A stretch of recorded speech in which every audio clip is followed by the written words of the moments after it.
Bien-aimés dans le Seigneur, bonjour.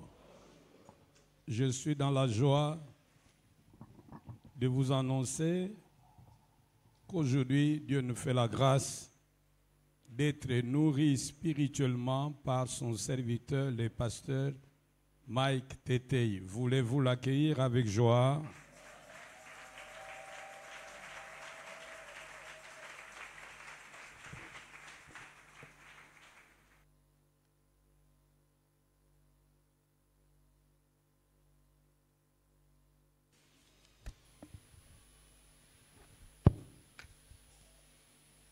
Bien-aimés dans le Seigneur, shalom.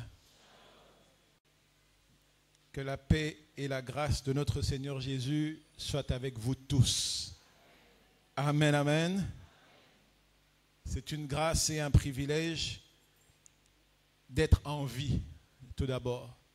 Je disais au premier culte qu'il y a quelque temps, j'avais reçu 2 messages d'une même source, d'un collaborateur au bureau qui m'annonçait, si je ne me trompe pas, un certain 5 septembre, le décès, la naissance de son enfant.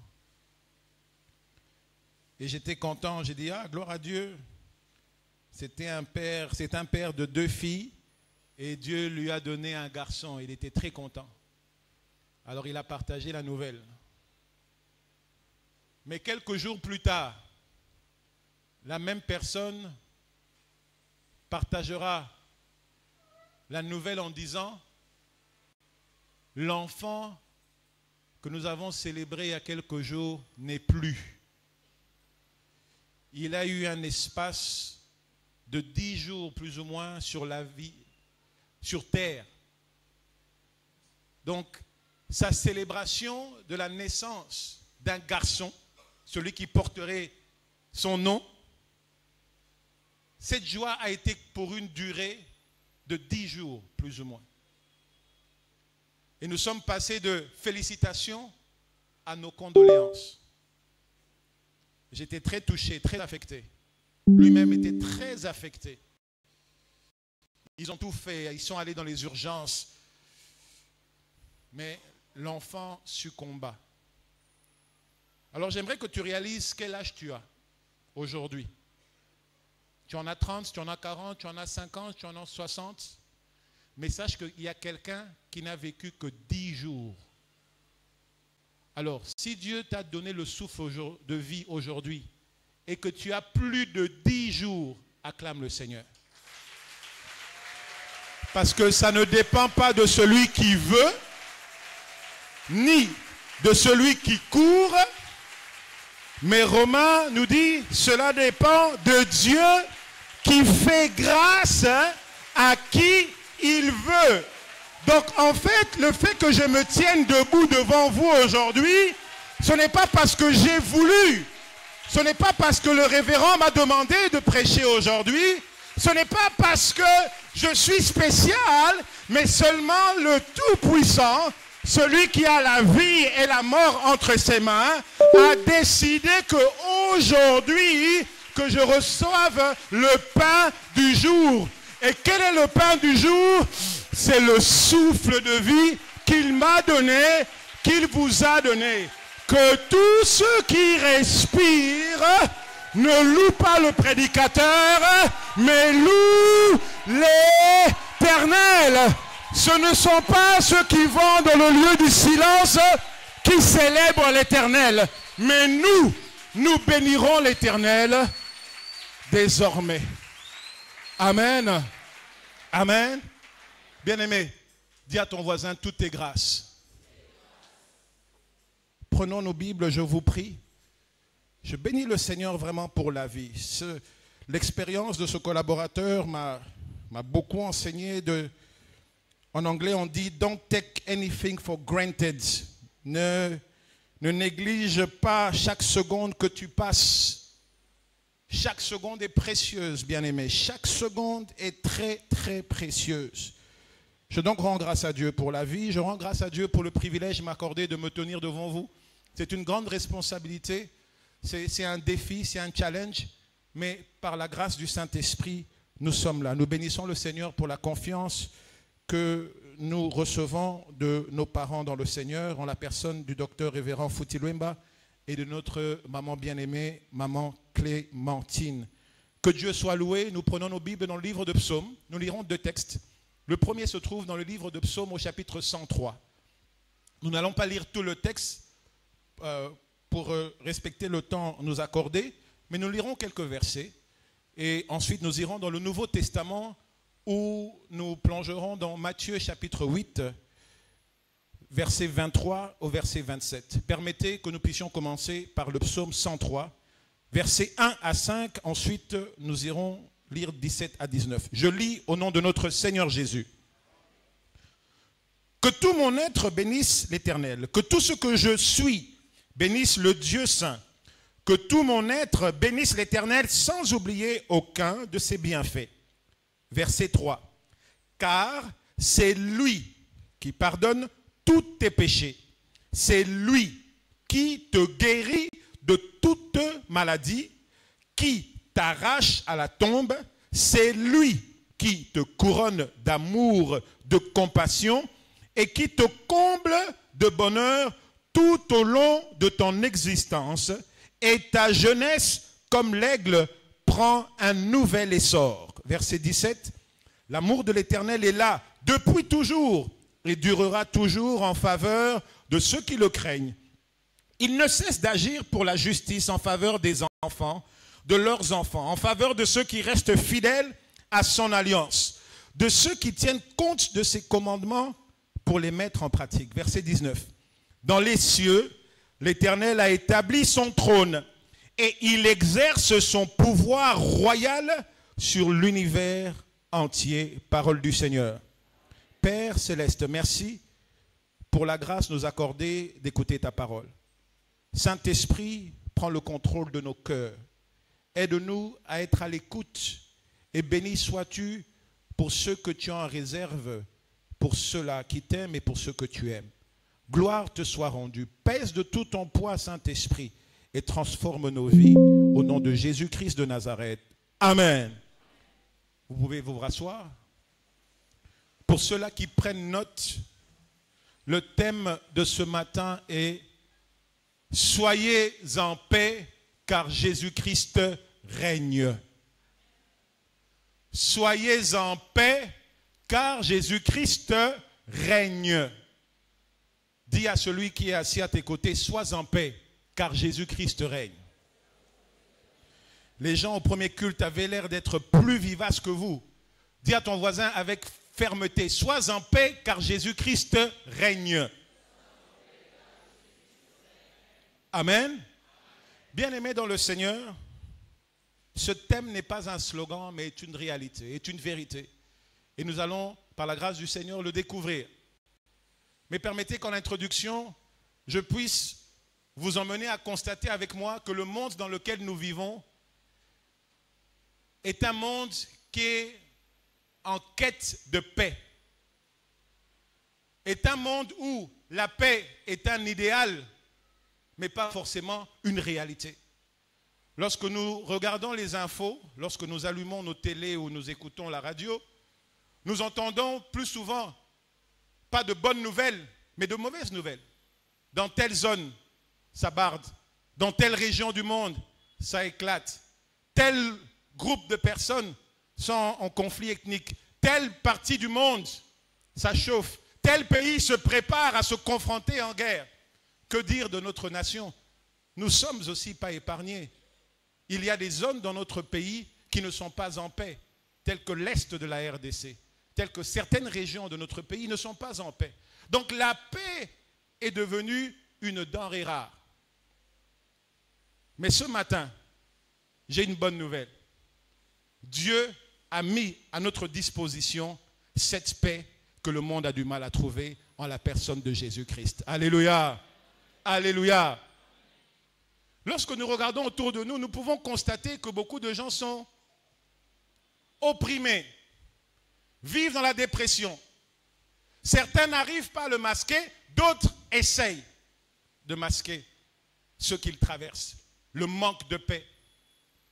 quand vous regardez dans la ville de Kinshasa, vous verrez que de plus en plus les jeunes se donnent à des liqueurs fortes, telles que, dans notre langue, on appelle des liqueurs telles que Zododo, des whisky forts, des Supunatolo, pour essayer d'oublier les soucis qu'ils ont, pour essayer de masquer ce manque de paix. Bien-aimés, vous conviendrez avec moi que beaucoup de gens vivent dans l'illusion, essayent de se cacher derrière la drogue, essayent de se cacher derrière la prostitution, trouvant cela comme moyen de subvenir à leurs besoins. Beaucoup de personnes n'ont pas la paix. Vous pouvez voir une femme bien maquillée, un homme bien habillé, une femme éloquente, un homme éloquent, mais cela n'est pas une garantie qu'ils sont en paix avec eux-mêmes, en paix avec Dieu et en paix avec le prochain. Alléluia. Lorsque vous regardez même sous d'autres cieux, pour ceux qui ont peut-être la grâce de sortir du pays, vous remarquerez que même là où on pense que waouh, là-bas c'est bien, et bien quand vous passez un peu plus de temps en Occident, aux États-Unis comme en Europe, vous remarquerez que malgré les gratte-ciel, malgré les beaux immeubles, malgré les métros, malgré les McDo et tout ce que vous aimez et connaissez, mais vous pouvez lire dans la société occidentale que les personnes vivent dans la dépression, dans la déprime. Papa nous racontait récemment d'ailleurs que l'un de ses frères était en train de dire que l'église me manque, l'église du Congo. Les gens vivent dans la déprime. La société est remplie de gens qui sont opprimés, oppressés. Je lisais, en faisant des recherches, pour regarder un peu quelles sont les causes, qu'est-ce qui pousse les gens à mourir aussi vite, aussi rapidement. Et je découvre que selon un rapport des Nations Unies, que plus ou moins 727 000 personnes se suicident par an. 700 combien? 727 000 personnes chaque année se donnent la mort. Nous venons d'apprécier la vie ici, que c'est une grâce d'être en vie. Mais il y a des personnes qui sont prêtes à sauter la vie précieuse. Vous savez, il n'y a rien de plus précieux que la vie. Pour toi qui penses que l'argent, c'est ce que tu as de plus précieux. Toi qui t'attaches à l'argent, laisse-moi te dire, l'argent n'est pas ce qu'il y a de plus précieux. Ce que tu as de plus précieux, c'est le souffle de vie. Car celui qui est mort ne peut pas jouir de l'argent. Mais celui qui est en vie peut chercher l'argent. Ne dit-on pas qu'un chien vivant vaut mieux qu'un lion? Bien-aimé, 700, ça m'a choqué. Ces statistiques m'ont choqué. Choqué. Le monde aujourd'hui est en crise. On dit que ce sont, et puis les enfants, les jeunes entre 15 et 29 ans. Ça, ces statistiques, c'est ce qui affecte les jeunes entre 15 et 29 ans. Selon les Nations Unies, 727 000 cas de suicide. Le suicide est la 3e cause de mortalité chez les 15 à 29 ans dans le monde. C'est choquant qu'une personne est prête à dire à cause de la pression de la vie, à cause du manque de paix. C'est là où nous devons comprendre que, bien aimé, la paix est précieuse. La paix vaut plus que toute chose. On nous dit que les cas de divorce, les couples ne sont pas en paix. En Espagne, par exemple, selon les statistiques, on nous dit que 90% de mariages finissent dans le divorce. L'Espagne est le pays avec le taux de divorce le plus élevé. 90%. Aux États-Unis, c'est entre 43 et 45%. Toi qui veux marier une Américaine, je te préviens déjà, fais attention. Là-bas, ça devient normal. On se marie, on divorce. 43 à 45%. Au Canada, 48% de mariages finissent dans le divorce. Je n'ai pas voulu chercher les statistiques pour l'Afrique. Mais nous savons qu'aussi, dans notre pays, les gens se marient et divorcent aussi vite qu'ils se sont mariés. Ce sont donc des faits de société. C'est donc un problème. Vous conviendrez avec moi que le monde est en quête de paix. Et la paix intérieure beaucoup de gens la manquent.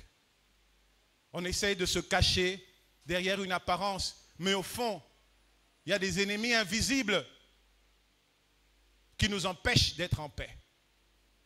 Bien-aimés dans le Seigneur, autant que le manque de paix intérieure, autant que le manque de paix est une réalité, mais la vraie paix est aussi une réalité, mais en Jésus-Christ et Jésus-Christ seul. La Bible l'appelle le prince de la paix. Et dans Jean 14, 27, lui-même il vient. Il dit, je vous donne la paix. Non pas comme le monde vous donne, en réconfortant les disciples durant les dernières heures.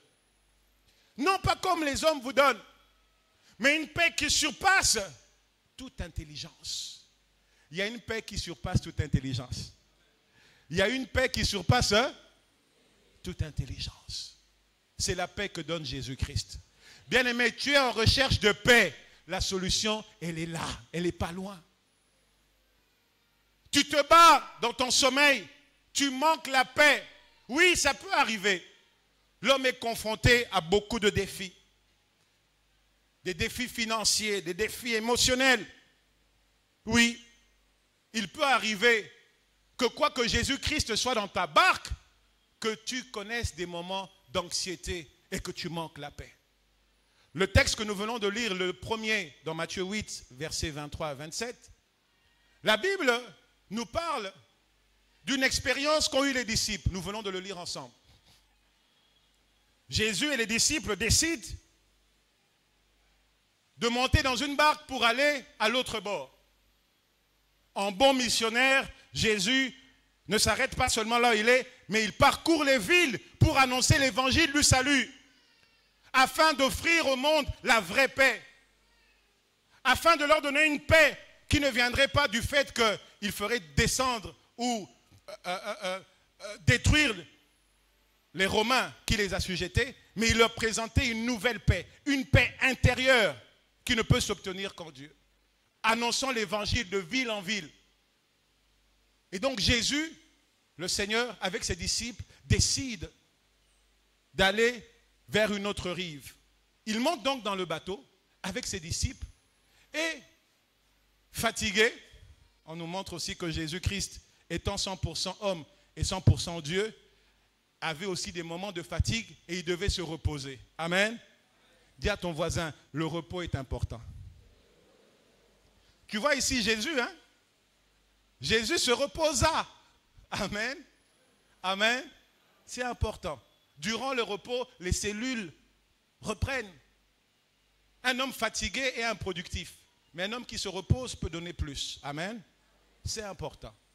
Et donc la Bible nous dit, pendant qu'ils allaient à l'autre bord, Jésus décida de prendre un break et de dormir. Dans d'autres versions, on dit même qu'il posa sa tête sur un coussin. Il s'assoupit, à l'aise. Mais le texte nous révèle aussi une chose. Pendant que tout semblait être OK, la Bible nous enseigne que tout à coup, une tempête s'éleva. Mon frère, ma soeur, certes, Jésus-Christ est dans ta barque, mais cela n'exclut pas que tu puisses traverser une période de tempête qui apparaissent tout à coup. Le révérend docteur dit souvent que la vie chrétienne n'est pas une fête sans fin. Et donc, il est important pour nous de réaliser que nous pouvons être vrais enfants de Dieu, nous pouvons avoir Jésus-Christ dans notre barque, dans notre vie, mais il peut arriver aussi que pendant que nous sommes en train de marcher avec le Christ, que les tempêtes s'élèvent pour nous secouer, pour tester le degré de notre foi. Amen, amen. Et vous savez que des fois, les tempêtes ont juste pour objectif de vous montrer quel est votre niveau de foi. Parce que quand on est en Christ, le Seigneur a dit, Père, je n'ai perdu aucun de ce que tu m'as donné. Amen. Donc les tempêtes ne peuvent pas nous détruire si Jésus est dans notre barque. Mais elles ont peut-être juste objectif de pouvoir révéler notre degré de foi. Et donc, la tempête s'élève tout à coup. Et les disciples se mirent à avoir peur. Parce que leur expérience de nage n'allait certainement pas les aider. Leur rapidité à pouvoir enlever l'eau qui rentrait vite dans la barque n'allait pas les aider. Parce que cette tempête n'avait pas prévenu, n'avait pas donné de préavis. Si au moins, avant de monter dans la barque, il y avait des signes qui leur montraient que maître, attendons un peu, tel qu'on voit le ciel, ça risque d'être dangereux. Ils seraient peut-être restés. Mais la tempête n'a pas prévenu. Pendant que tout allait bien, tout à coup, une tempête survint. Mon frère, ma soeur, oui, je viens de le dire et je le répète, il peut arriver que tu sois secoué tout à coup par une tempête. Cette tempête, elle peut s'appeler chômage. Cette tempête, elle peut s'appeler fin immédiate du travail, alors que tu ne te reproches de rien. Cette tempête peut s'appeler maladie. Elle peut même s'appeler maladie incurable. Cette tempête peut s'appeler rapport des médecins négatif.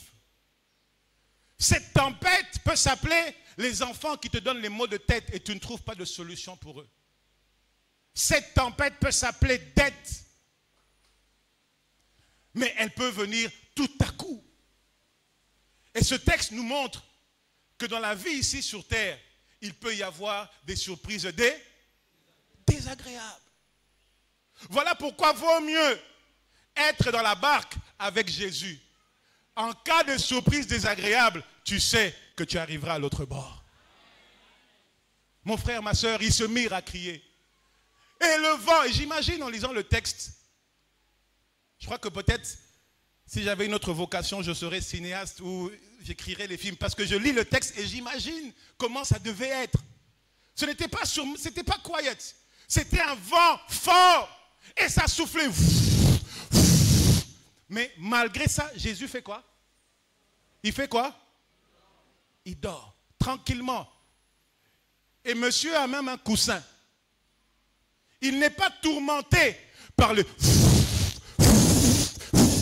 Et vous imaginez qu'ils ont dû crier. Mais cette barque, ils étaient ensemble. C'est pour vous dire déjà que le vent était si fort que même pour s'entendre, ce n'était pas évident. Ce n'était pas évident. Mais Jésus dormait. Peut-être que toi aussi, tu traverses une saison difficile de ta vie et tu te dis, Jésus dort. Tu dis, Jésus dort en fait pour toi, mais comment il ne réagit pas? Comment Comment est-ce que cette situation perdure? Permettez que je m'exprime en lingala quelques secondes. Comment je suis chrétien, né de nouveau? Je ne me reproche de rien. Mais ce vent, cette situation me dérange. Je n'arrive même plus à dormir sur mon matelas. Je manque de paix et de sommeil. Seigneur, où es-tu? Peut-être que c'est une question que tu te poses. Mais laisse-moi te dire ce matin, encore une fois, si tu te poses cette question et que tu es venu ici, Dieu te dit qu'il ne dort pas. Il est là. Alléluia. Alléluia. Et je pense, parce que oui, Jésus était 100% homme, il est 100% Dieu. Je me dis, ça c'est moi, dans ma réflexion, je me dis, le maître, certainement, dormait, oui, profondément, parce que le texte le dit, mais il n'était pas aussi inquiété par le vent parce qu'il savait qu'il allait arriver au port désiré. Et il savait consciemment qu'il était venu sur la terre, pas pour mourir par noyade, mais pour mourir sur la croix. Et donc le vent, le lac ne pouvait prendre point sa vie. Il était en paix. Et donc quand il a entendu le vent, peut-être même il a encore fait... Et les disciples se disent, mais maître, maître! Ils étaient dépassés de voir l'attitude du Christ. Maître, ne vois-tu pas qu'on coule? Pour eux, il était inconcevable que devant la tempête, qu'il y ait une telle tranquillité. Oui, lui, il voyait la mort devant eux. Et peut-être c'est le cas que certains d'entre vous, vous voyez votre mort devant vous. À cause de cette maladie, vous voyez la mort. À cause de ce problème financier, vous voyez la mort de vos finances, la mort de vos projets, la mort de votre entreprise. Vous dites, mais qu'est-ce qui se passe, Seigneur? Où es-tu? Où es-tu? La Bible dit, les disciples le réveillèrent. Ils le réveillèrent. Jésus leur dira, pourquoi avez-vous si peur? Parce que lorsqu'il le réveille, c'est en criant, Seigneur, sauve-nous. Écoutez leur confession. Nous sommes pères, nous sommes perdus. Donc dans leur conception, déjà ils disent, là, Bilia Kibiko. Biko qui? Nous sommes perdus. Mais la bonne nouvelle, lorsqu'ils réveillèrent Jésus, Jésus se réveilla et adressa le problème. Dans la version même de Marc, parce que ce texte est dans Marc 4, à partir du verset 35, il est aussi dans Luc 8, à partir du verset 22. On dit que lorsque Jésus se réveilla, il adressa d'abord la tempête. Il ordonna à la tempête de se taire. Et ensuite, il leur corrigea. Il leur dit, mais jusqu'à combien de temps je serai avec vous, homme de peu de foi? Comme qui dirait, avant même de chercher à les réprimander pour leur manque de foi, Jésus s'est d'abord précipité à résoudre le problème. Alléluia. Mon frère, ma soeur, Jésus est préoccupé par ton problème. Dis à ton voisin, Jésus est préoccupé par ton problème. Ah oui, il est préoccupé, papa. Ne crois pas que non, Jésus, tu sais, si tu es dans la barque, si Jésus est dans ta barque, tous ceux qui te chagrinent, le chagrinent aussi. Mais il faut qu'il soit dans la barque. Il faut que tu sois avec lui. Arrête de penser que Dieu t'a oublié. Je suis en train de dire à quelqu'un ce matin, Nzamba Bosaniote. Nzambe Asalinin. Abosaniote. Et donc les disciples ici, voyons le maître se lever, ordonner à la tempête de se taire. La Bible dit clairement, alors il se leva, parla sévèrement au vent et au lac, et il se fit un grand calme. Il parla sévèrement et il se fit un grand calme. Dans Marc, on dit, il se réveilla, parla sévèrement au vent et ordonna au lac. Silence, tais-toi. Le vent tomba et il se fit un grand calme.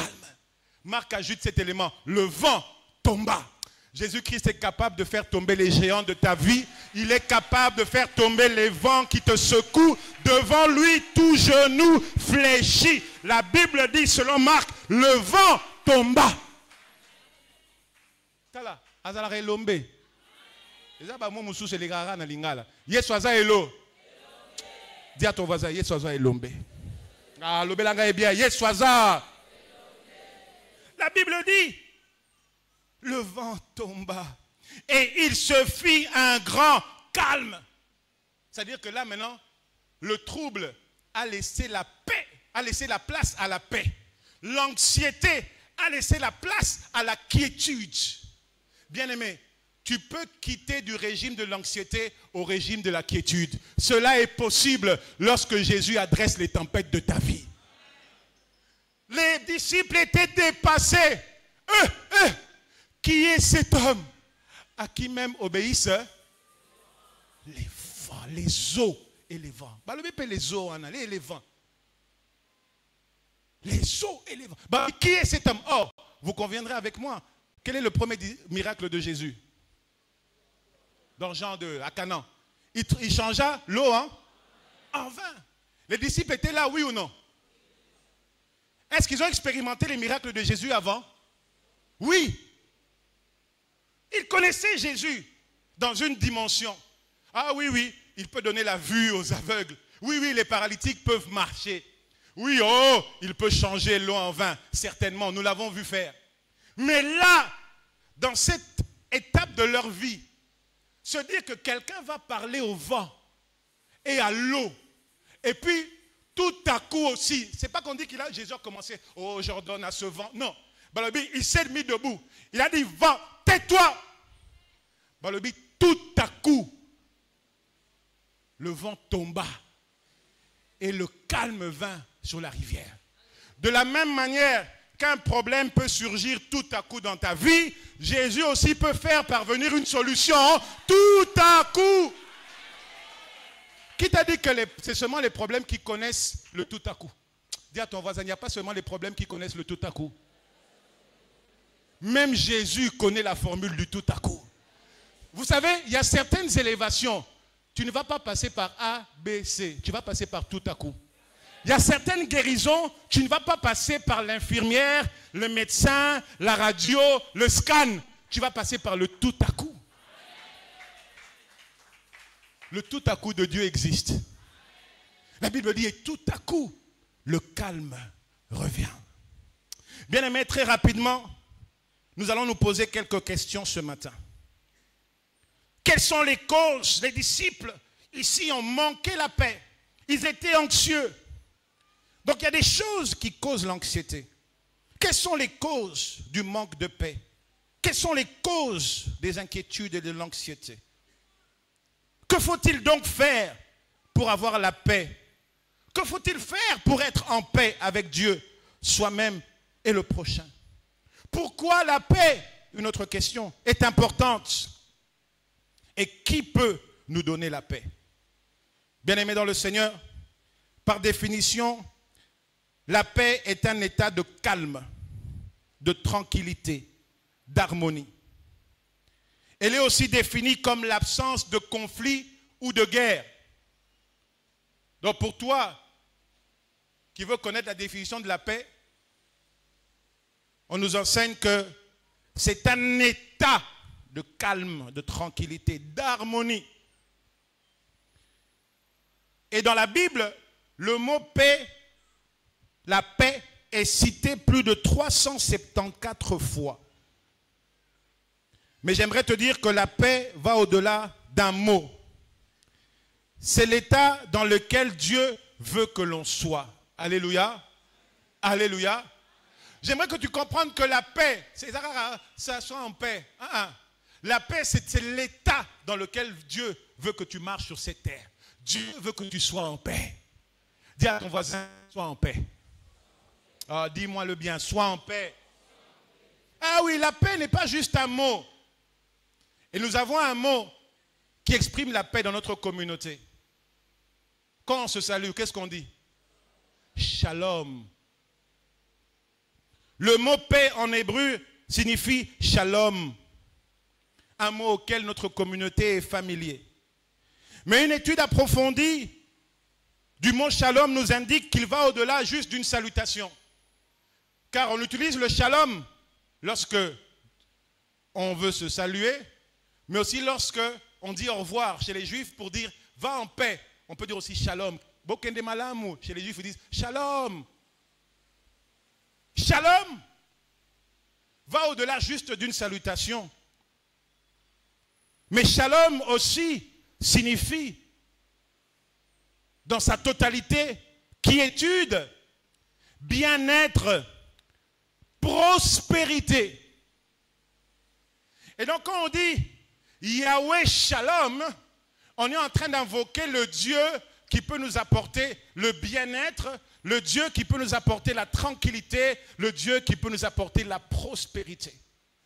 Voilà pourquoi lorsque tu es tourmenté par certains défis de la vie, lorsque tu invoques l'Éternel, la Bible dit dans Jérémie 33, n'est-ce pas?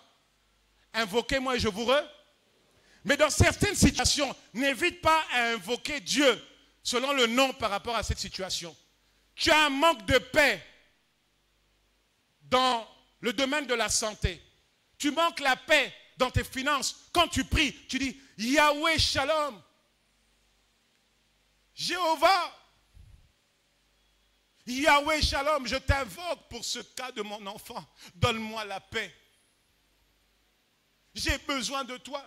Et les Juifs ont l'habitude d'appeler Dieu par rapport aux circonstances. Ils savent que voilà, ici, là, c'est Jéhovah Rapha dont j'ai besoin. Ici, là, Pour ce cas, il invoque Yahweh Rapha. Mais nous avons aussi Jéhovah Shalom, celui qui donne la paix que personne ne peut donner. Il existe, il est réel. Bien-aimés, les disciples ont été secoués par la tempête. Ils se sont retrouvés dans une anxiété terrible. Et donc, voyons ici, quels sont quelques facteurs du manque de paix? Quelles sont les causes de l'anxiété? Je préfère ici dire du manque de paix. Voici quelques raisons. Les situations difficiles inattendues. Les tout à coup de la vie. Au verset 24, on nous l'a dit, tout à coup. Ils n'ont pas vu venir. Mais cela a causé l'anxiété. Ce tout à coup de la vie peut être la perte d'un emploi, je l'ai dit. L'effondrement d'un business. Tout allait bien. Et puis pouf, Covid vient. Et puis tu fermes ton entreprise à cause de la Covid. Tu n'as pas vu venir. Beaucoup de personnes, depuis 2019, ont fermé boutique. Et n'ont jamais pu se relever. À cause de la Covid. Ce sont les tempêtes de la vie. Cela peut causer le manque de paix. Comment je vais redémarrer mon business? Comment je vais faire?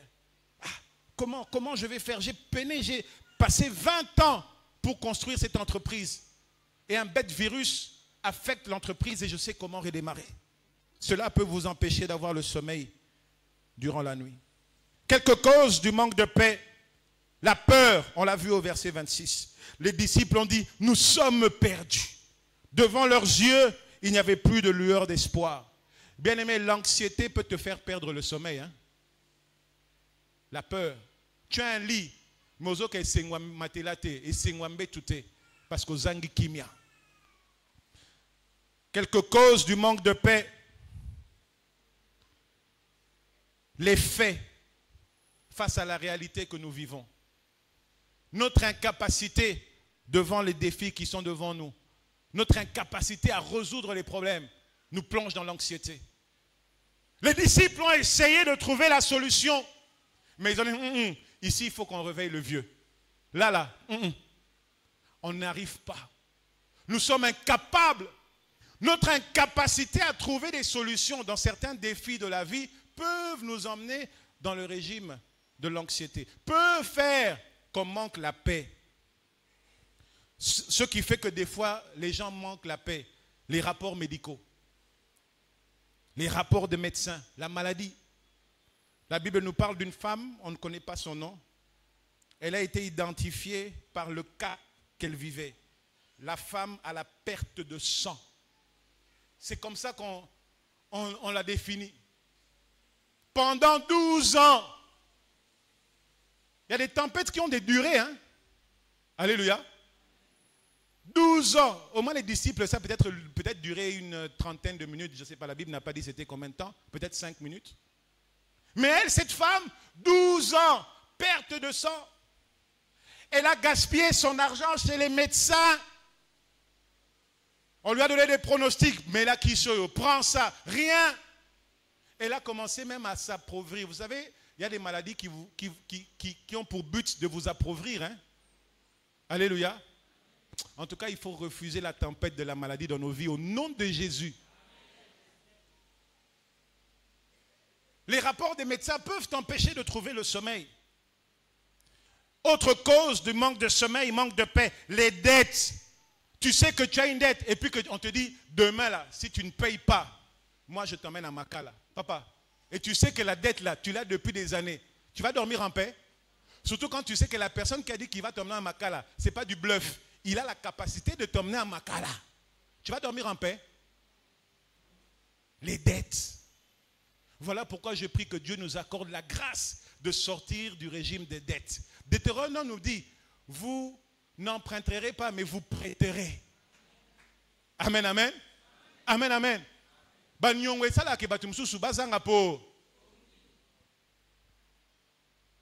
Je l'ai dit au premier culte, mais pour faute de temps, vous pourrez lire 2 Rois, chapitre 4. Cette femme qui avait des dettes que son mari a contractées. Peut-être que c'était pour le bien du foyer. Mais on dit que le mari avait une dette terrible à tel point que les créanciers sont venus demander, ici là, nous allons prendre 2 de tes fils, pas tes filles, tes fils, bien-aimés dans le Seigneur. Cette femme était dans l'angoisse. Mes 2 fils, non seulement je perds mon mari, mais on va me ravir mes 2 fils. Oh, mon pépin n'engeni.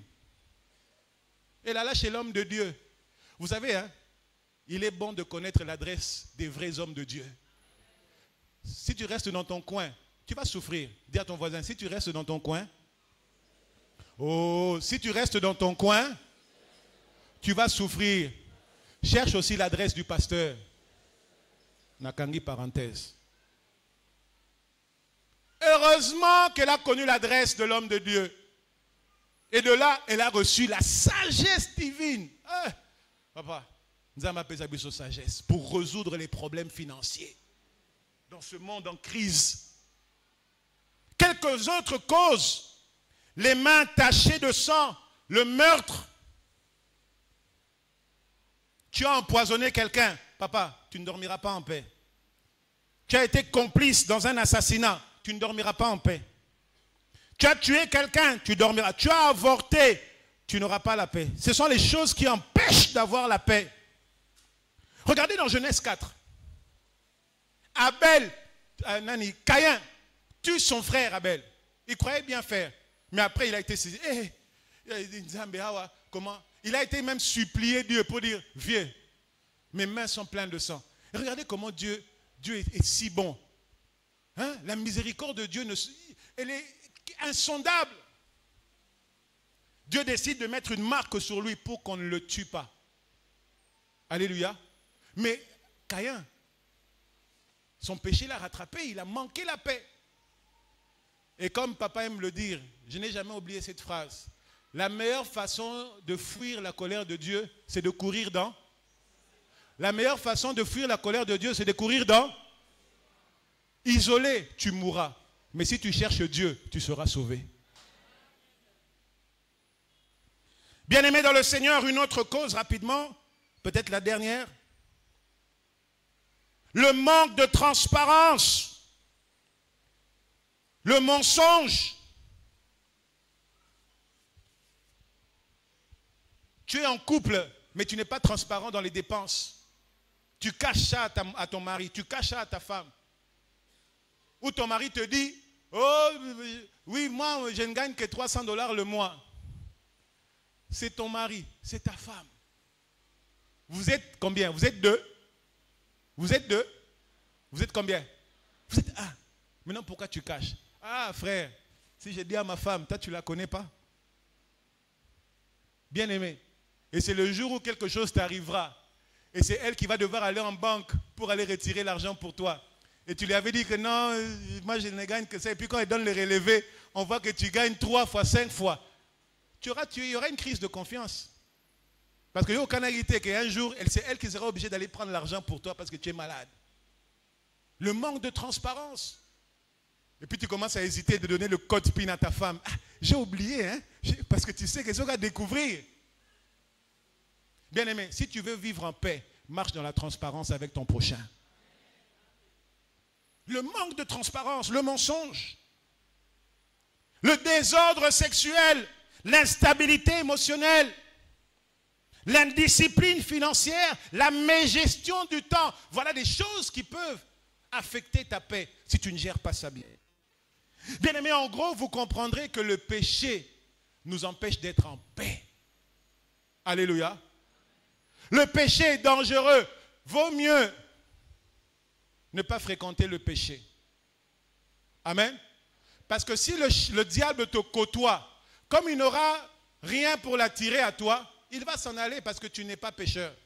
Mais si tu fréquentes le péché, tu vas finir par manquer la paix. Dis à ton ami, si tu fréquentes le péché, tu vas finir par manquer la paix intérieure. Tu vas finir par manquer la paix intérieure. Nous avons le cas, vous lirez à la maison le texte de Samuel 11 et 12. David, pris dans le filet de la convoitise, vous vous souvenez de l'histoire Bathsheba? Elle couche avec cette dernière, il couche avec cette dernière. Malheureusement, cette histoire ne pousse pas derrière, mais ça pousse où? Devant. Bathsheba lui dit, vieux, Nazui, ayez. Le roi, tourmenté par cette nouvelle, qui était, s'il était dans la droiture, c'était sa femme. Ça allait être une bonne nouvelle. Moi, c'est Azuzé. Mais une nouvelle, on est comme un gars. Parce qu'il avait cheat, il avait triché. Il avait triché. Le péché va vous enlever la paix. Il a commencé à raisonner. Mon Dieu, quand les gens vont découvrir ici, mon Dieu, aïe, aïe, aïe, aïe, aïe. En plus, Uri, c'est l'un de mes vaillants guerriers. Qu'est-ce que les hommes diront de moi? Donc pendant que les hommes sont en train de défendre les lignes, moi je couche avec leurs femmes. Oh là là, Seigneur, il a commencé à raisonner. Oh là là, oh là là, oh là là. Bien aimé, au lieu de déjà commencer à se repentir, il a dit, la honte ici est trop grande. Il faut que je trouve une astuce. Et c'est là où David n'a pas fait preuve d'intelligence, mais il a fait preuve de malice. Voilà pourquoi il ne faut pas être malicieux. Alléluia. C'est pas bon. David appelle Uri. Il demande que Uri vienne le voir au palais. Il le fait boire. Vous connaissez l'histoire. En espérant que Uri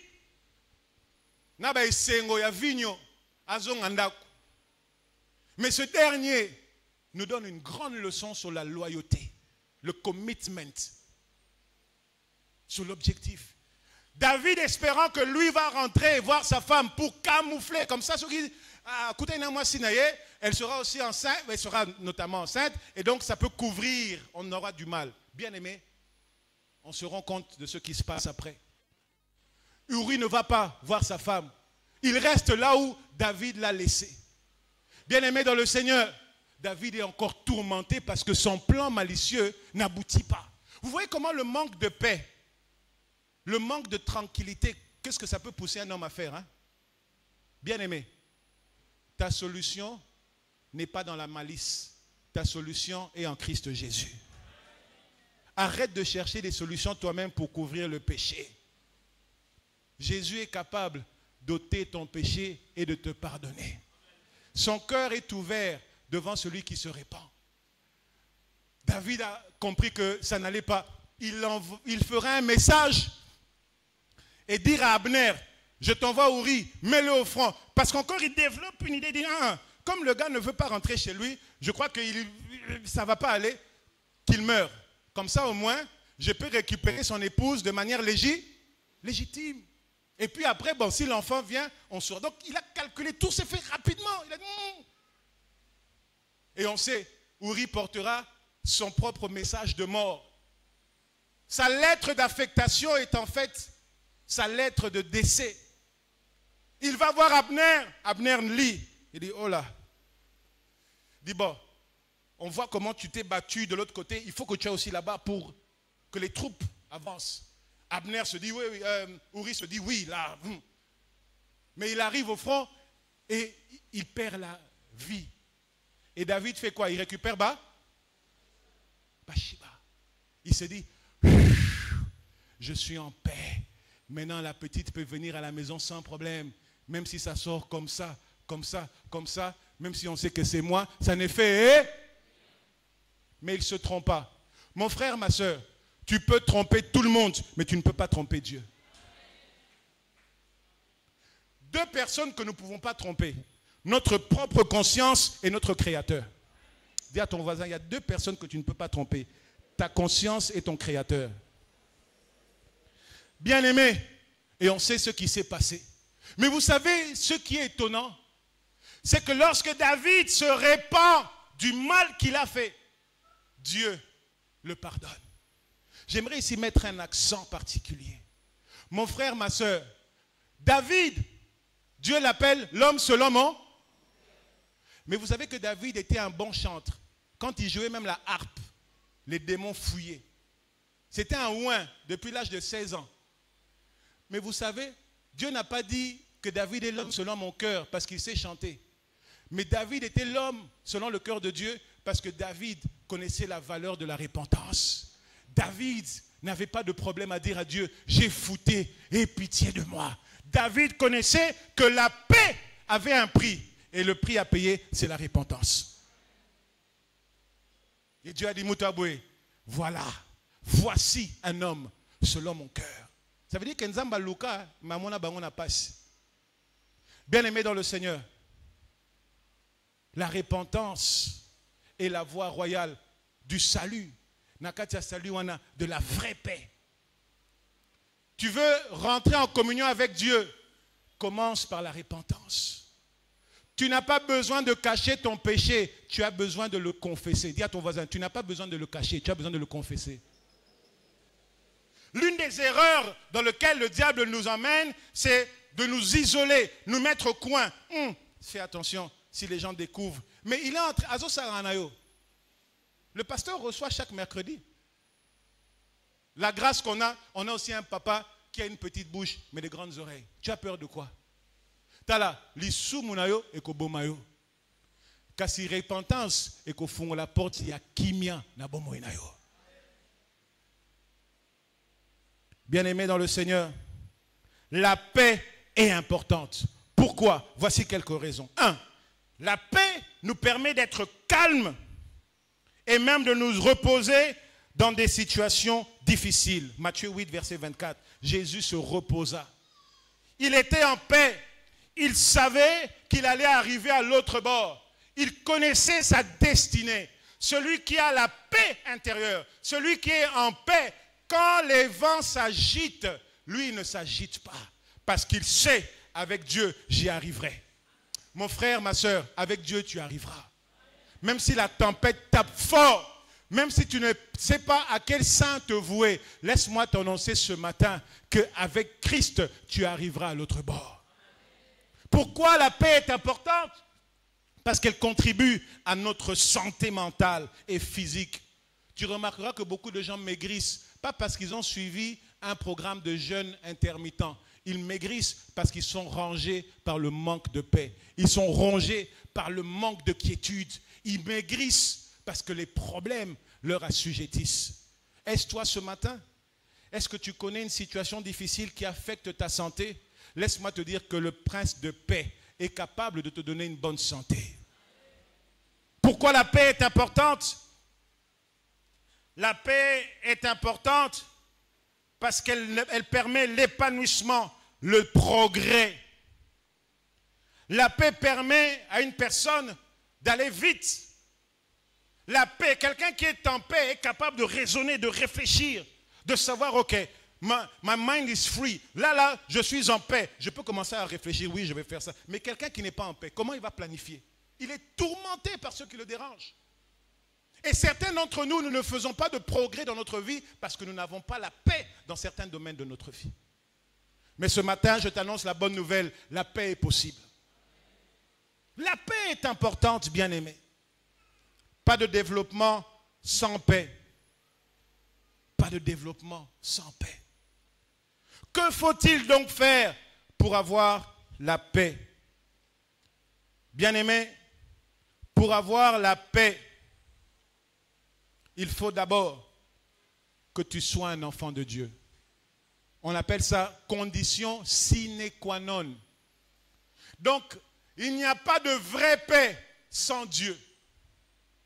Le point de départ d'une vie paisible chrétienne commence avec Jésus-Christ.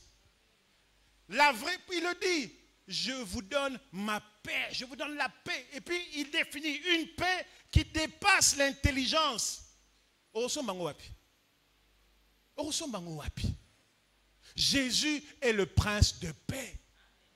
Tu ne peux que vivre une vie paisible dans tes finances, dans ta santé, dans tes entreprises, dans ton travail, que si tu as une relation avec Dieu. C'est une condition. Tu peux venir à l'église pendant 20 ans, 15 ans. Cela n'est pas une garantie que tu es enfant de Dieu. Et si tu fais semblant d'être enfant de Dieu, laisse-moi te dire, tu continueras de vivre des situations où tu manqueras la paix. Alléluia. Pour avoir la paix, il te faut Dieu. Et quand je dis Dieu, il te faut Jésus-Christ. Jésus-Christ donne la paix. Tu manques la paix, je le dis et je le répète, la paix est entre les mains du Christ. Alors arrête de faire semblant. Jésus-Christ t'aime. Alléluia. Si tu veux être en paix, Matthieu 8, 25, regarde à Jésus comme ont fait les disciples durant la tempête. N'essaye pas de trouver les solutions par toi-même. Hébreux 12, verset 2. Gardez vos yeux sur Jésus-Christ, l'auteur et le consommateur de votre foi. Si tu veux connaître la paix, ne déroute pas tes yeux de Jésus. Si tu veux connaître la paix, verset 25, Matthieu 8, crie à Jésus comme ont fait les disciples. Parce que la tempête était tellement forte, ils ne pouvaient pas dire à Jésus, Jésus, Jésus, réveille-toi. Jésus, réveille-toi. Non, ils ont crié, Jésus, maître, maître, ne vois-tu pas qu'on court? Maître, maître, maître, réveille-toi. Ils ont crié plus fort que la tempête. Tu dois apprendre à être plus audible que ton problème. Est-ce que tu as compris? Parce que des fois, nos problèmes, on a l'impression que nos problèmes ont plus de voix que nous. Si tu es en Christ, tu peux parler plus fort que ton problème. Alléluia. Ils ont crié à Jésus, voilà ce qu'il faut faire. Si tu veux vivre la paix, refuse d'être envahi par la peur, par l'anxiété. Toi qui es préoccupé par quelque chose qui te dérange, ça fait une semaine que tu as perdu le sommeil. Il y a une sœur après le premier culte qui est venue me dire, ah pasteur, que Dieu vous bénisse. J'ai dit, bah, gloire à Dieu. Qu'est-ce qui se passe? Elle m'a raconté son petit témoignage à la fin du premier culte. Elle m'a dit, pasteur, c'est comme si Dieu me parlait. J'ai été diagnostiqué du cancer de l'utérus. Mais en écoutant Dieu à travers vous ce matin, j'ai été fortifié. J'ai refusé le rapport des médecins. Mais le pronostic est là. On m'a dit cancer de l'utérus. J'ai dit gloire à Dieu. Va ta foi ta. Tunnel. Mon frère, ma soeur, rapport wana ebangi sauté. Ah, rapport wana ebangi sauté. Préavis wana ebangi sauté. Préavis wana ebangi sauté. Parce que notre Dieu est capable. Il est capable. Bien-aimé dans le Seigneur, si tu veux être en paix, si tu veux avoir la paix dans ta relation avec l'autre, développe la culture du pardon. Vous savez, entre Jacob et Ésaü, qu'est-ce qui s'est passé? Jacob a compris que la hache de guerre doit tomber. La Bible dit, il alla rencontrer son frère. Il a d'abord mis les biens devant, tout ce qu'il fallait là, le temps qu'il se rencontre avec son frère. Mais il a laissé prosterner devant lui, il s'est humilié. Vous n'aurez pas de paix entre vous et votre prochain si vous ne savez pas marcher dans l'humilité. Quelqu'un doit faire le premier pas. Si nous voulons vivre dans la paix, apprenons aussi à demander pardon les uns aux autres. Si tu veux être en paix avec le prochain, restitue ce qui ne t'appartient pas comme Zachée. Il a expérimenté la paix après que il ait rencontré Christ. Il a dit, maître, je vais même rendre le double. Si tu veux vivre en paix, restitue. Ne sois pas à l'aise, tu sais que tu dois de l'argent à quelqu'un, tu es là, tu es à l'aise, tu le salues aussi. Non, normalement, si on est chrétien, on doit être dérangé quand on a la dette de quelqu'un. Que Dieu nous délivre des dettes au nom de Jésus. Si tu veux vivre en paix, marche dans la transparence et l'intégrité. Si tu veux vivre en paix, dis la vérité. Si tu veux vivre en paix avec ton prochain, sois juste. Toi qui es dans le conseil des décideurs, quand il faut donner un avis, donne un avis juste.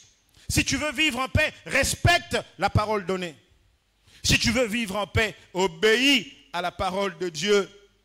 Car dans l'instruction divine, dans l'obéissance à l'instruction divine, se cache aussi la paix, la vraie paix. Bien-aimés, la paix est une réalité. Qui peut, et je finis par là, qui peut nous donner la paix? Prends ta Bible dans le livre de Psaumes, chapitre 103. Je t'en supplie par les compassions du Christ. J'aimerais qu'on lise ensemble. Je pouvais le lire, mais je t'invite à le lire avec moi. Que ce soit tes yeux qui lisent ce que je m'apprête à t'annoncer de la part de l'Éternel, de sa parole. Car oui, il existe une personne qui est capable de te donner la paix. Mon frère, ma soeur, manques-tu la paix à cause des tempêtes venues tout à coup? Mon frère, ma soeur, manques-tu la paix à cause du rapport d'un médecin? Mon frère, ma soeur, manques-tu la paix à cause de ce diagnostic? Mon frère, ma soeur, manques-tu la paix à cause de cette réalité? C'est un fait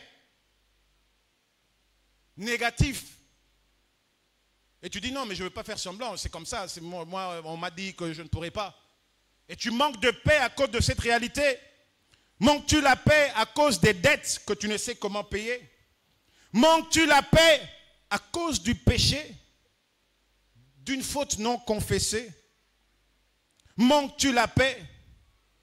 Mon frère, Jésus-Christ est le prince de paix. J'aimerais te dire aujourd'hui que Jésus-Christ est le prince de paix. Il donne la paix comme le monde ne peut la donner. Si tu viens à Jésus, tu auras la vraie paix. Et voici ce qu'il nous annonce dans le livre de Psaumes, à partir du verset 3. On nous dit que le prince de paix, Jésus, est capable de pardonner tous nos péchés. Regarde ta Bible, lève-toi s'il te plaît. Lève-toi, avec la Bible ouverte, je t'en supplie. C'est par là que nous avons fini. J'aimerais que tu lises et que pendant que tu lis le texte, que le Saint-Esprit te communique la richesse de ces vérités. Psaume 103, la Bible dit au verset 3, « Car c'est lui qui pardonne tous tes péchés. » Mon frère, ma soeur, le péché t'empêchera d'être en paix. Mais si Dieu te pardonne, tu peux retrouver la paix. Et tu n'as pas besoin d'enterrer, de te cacher, de faire semblant. Je t'en supplie par les compassions de Christ, avant que la journée d'aujourd'hui ne finisse, car la mort ne donne pas de préavis. Peut-être il te reste quelques heures, peut-être il te reste encore beaucoup d'années, je n'en sais rien. Mais ce que j'aimerais te dire, tant que tu respires, et tu sais que tu n'es pas en ordre avec Dieu, cherche sa face et demande pardon. Jésus-Christ pardonne tous les péchés. Dis à quelqu'un qui est à côté, le prince de paix pardonne tous les péchés. Qu'est-ce que le prince de paix fait?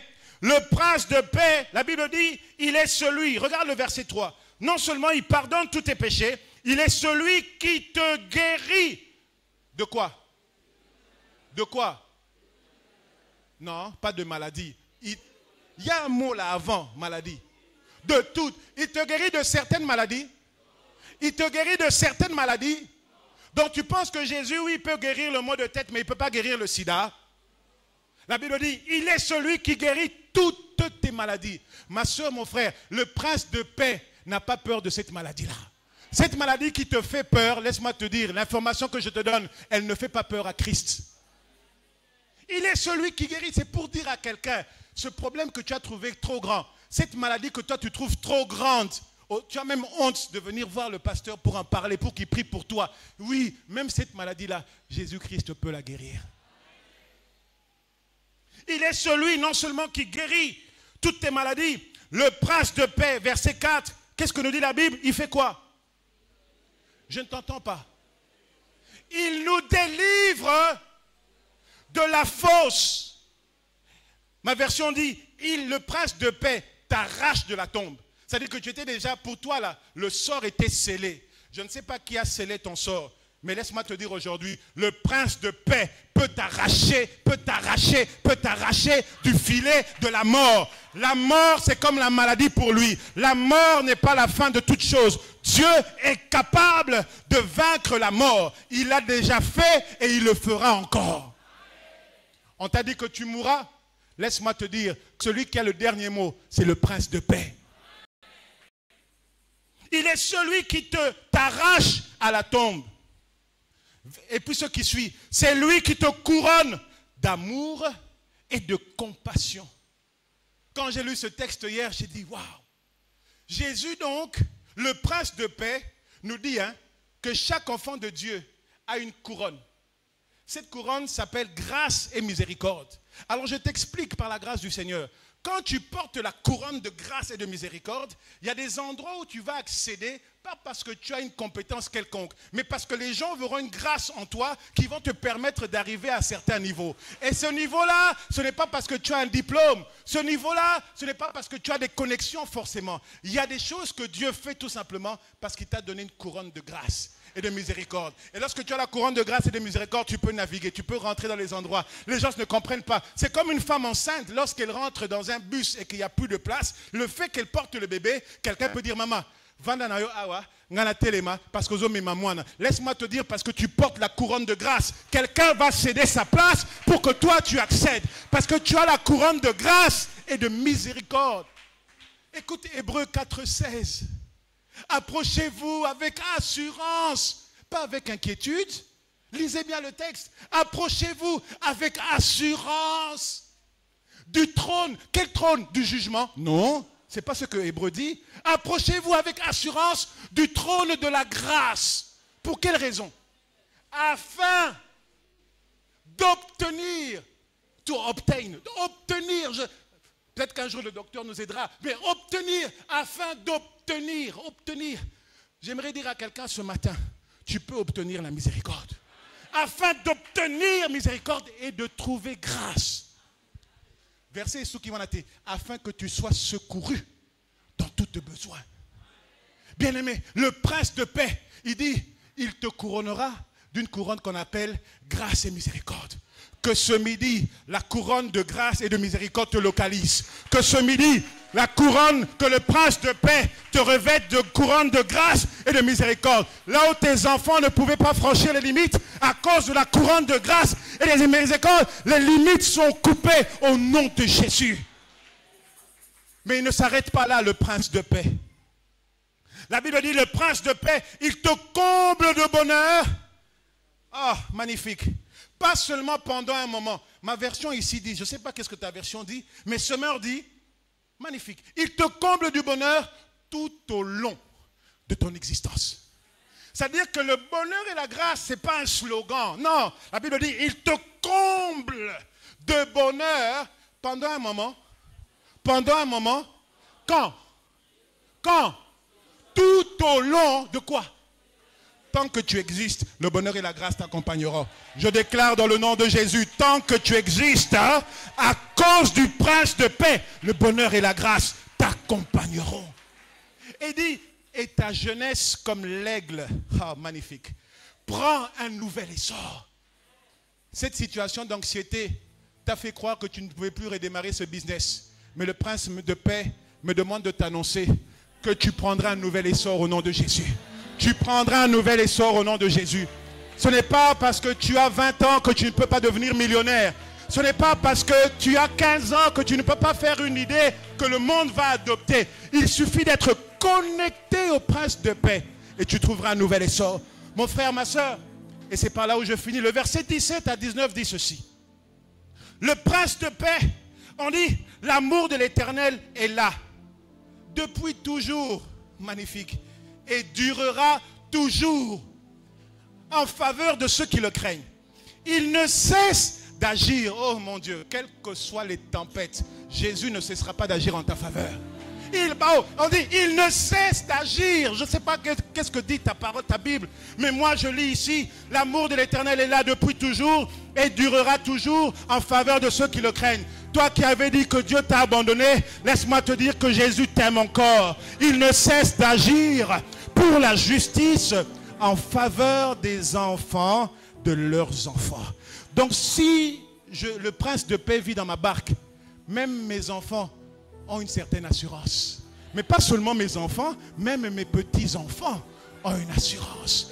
Bien-aimés dans le Seigneur, on nous dit que le prince de paix ne cesse d'agir en faveur des enfants de leurs enfants, de ceux qui... Le verset 18, s'il te plaît.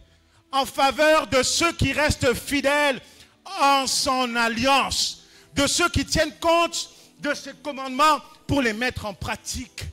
Le prince de paix te donne une information. Si tu veux vivre le bonheur et la grâce, si tu veux quitter le régime de la peur, de l'anxiété, il faut que tu sois en alliance avec lui.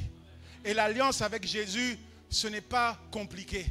Il suffit d'être honnête avec toi-même.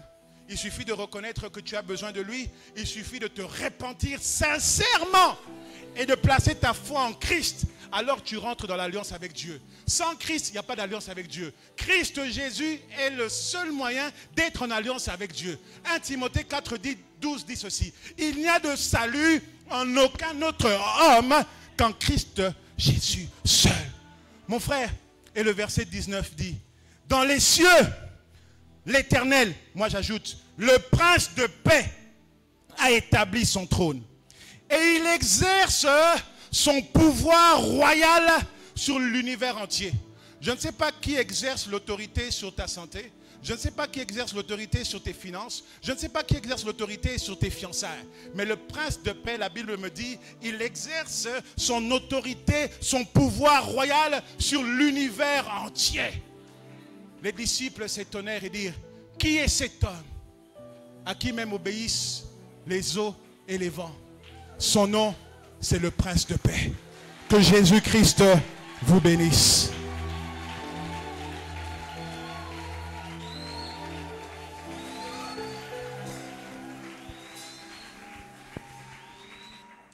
On peut s'asseoir.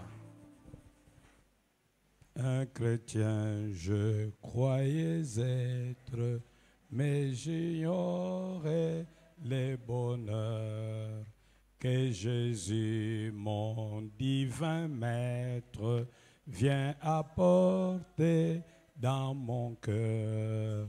Oh, la paix que Jésus donne, je ne la connaissais pas. Tout sur mon chemin rayonne depuis qu'il conduit mes pas. Oh, la paix que Jésus donne, je ne la connaissais pas. Tout sur mon chemin rayonne depuis qu'il est tranquille, j'avance, m'appuyant sur mon Sauveur. Son adorable présence me donnait le vrai bonheur. Oh, la paix que Jésus donne, je ne la connaissais pas. Tout sur mon chemin rayonne depuis qu'il conduit mes pas. Tout le vivant sur Amen. Ah, c'est le culte de français. Hein?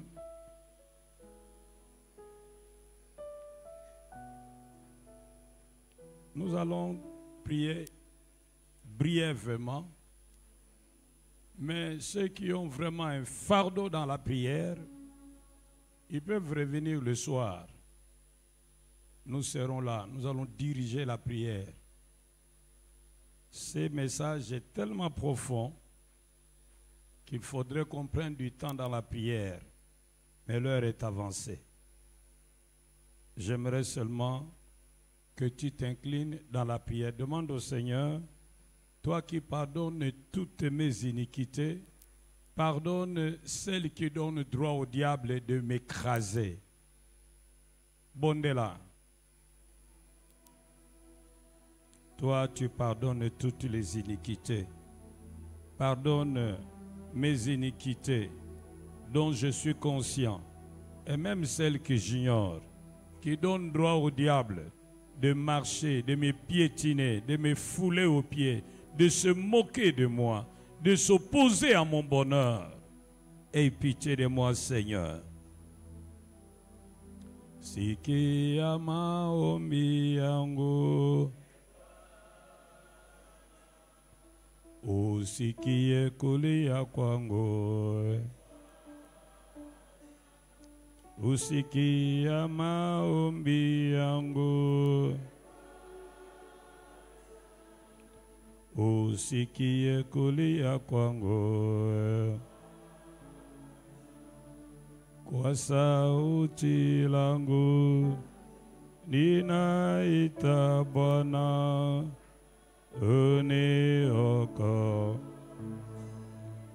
Prie après moi. Seigneur Jésus, ta parole me dit que tu prends en charge tous ceux qui ont fait alliance avec toi et tu les rassasies de bien toute leur vie. Que ta parole s'accomplisse dans ma vie. Prends-moi en charge. Prends ma famille en charge. Prends mes projets en charge. Bondela, bondela yomoko.